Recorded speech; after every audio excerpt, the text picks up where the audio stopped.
Hello दोस्तों, मेरा नाम रीना है और आज मैं तुम्हें एक ऐसी सच्चाई बताने जा रही हूँ जिसे जानकर शायद तुम भी किसी पर शक करने से पहले 100 बार सोचोगे। मैं राजस्थान के एक छोटे से गांव चैनपुरा की रहने वाली थी। मेरे पापा एक सरकारी टीचर थे। वो हमारे गांव के पास ही एक सरकारी स्कूल में पढ़ने जाते थे। मैं उस समय 10 वर्ष की थी।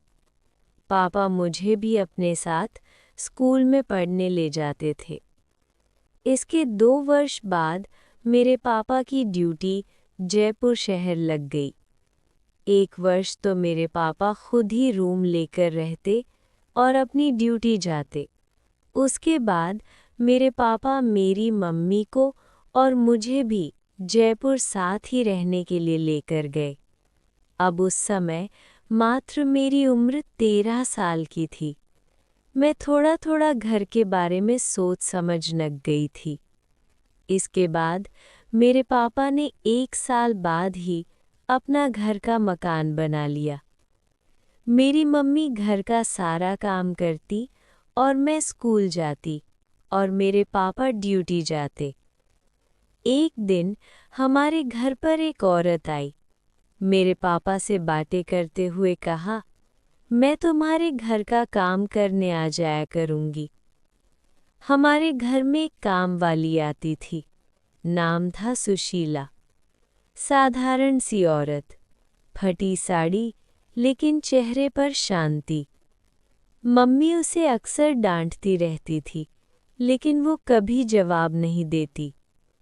एक दिन की बात है, पापा देर रात घर आए और मैंने देखा पापा चुपचाप बाहर आंगन में सुशीला से बात कर रहे थे। उनकी आवाज़ धीमी थी, जैसे कोई राज छुपा रहे हों। मेरा दिल जोर से धड़कने लगा। अगले दिन मम्मी ने भी ये देख लिया और घर में तूफान आ गया। सच बताओ, ये सब क्या चल रहा है?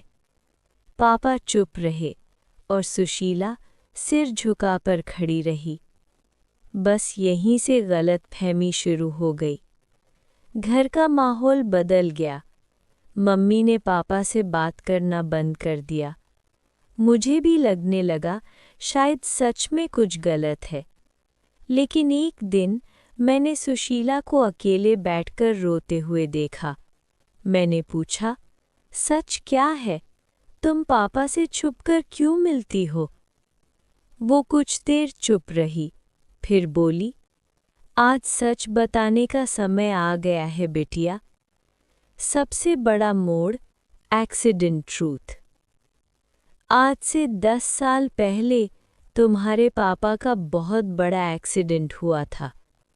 उस दिन सड़क पर बहुत भीड़ थी, लेकिन कोई भी मदद करने आगे नहीं आया। तभी मैं वहां पहुंची। तुम्हारे पापा खून में लथपथ पड़े थे। सांसें चल रही थीं, लेकिन बहुत कमज़ोर। मैंने बिना सोचे उन्हें अपने रिक्शे में डाला और सीधे अस्पताल ले गई। डॉक्टर ने कहा, इनकी जान बचानी है तो तुरंत खून चाहिए, और मैंने अपना खून दिया। पूरा दिन, पूरी रात मैं अस्पताल में उनके साथ रही। कुछ दिन बाद जब उन्हें होश आया तो उन्होंने मेरा हाथ पकड़कर कहा, तुमने मेरी जान बचाई है, मैं ये एहसान कभी नहीं भूलूंगा। लेकिन मैंने उनसे कुछ नहीं मांगा, बस कहा, जब ज़रूरत हो मुझे काम दे देना। सच्चाई सुनकर मेरी आंखों से आंसू बहने लगे। मैं समझ गई, जिसे हम गलत समझ रहे थे वो तो हमारे लिए भगवान बनकर आई थी। पापा इसलिए चुपचाप उससे मिलते थे क्योंकि वो उसकी मदद करना चाहते थे, लेकिन उसे किसी के सामने छोटा नहीं दिखाना चाहते थे। उस दिन मम्मी ने सुशीला के सामने हाथ जोड़ दिए। मुझे माफ़ कर दो, मैंने तुम्हें गलत समझा। सुशीला बस मुस्कुराई और बोली, गलतफहमी इंसान से ही होती है मालकिन, दिल साफ होना चाहिए। सीख। दोस्तों, कभी भी आधी सच्चाई देखकर किसी के रिश्ते पर शक मत करना, क्योंकि जो दिखता है वो हमेशा सच नहीं होता।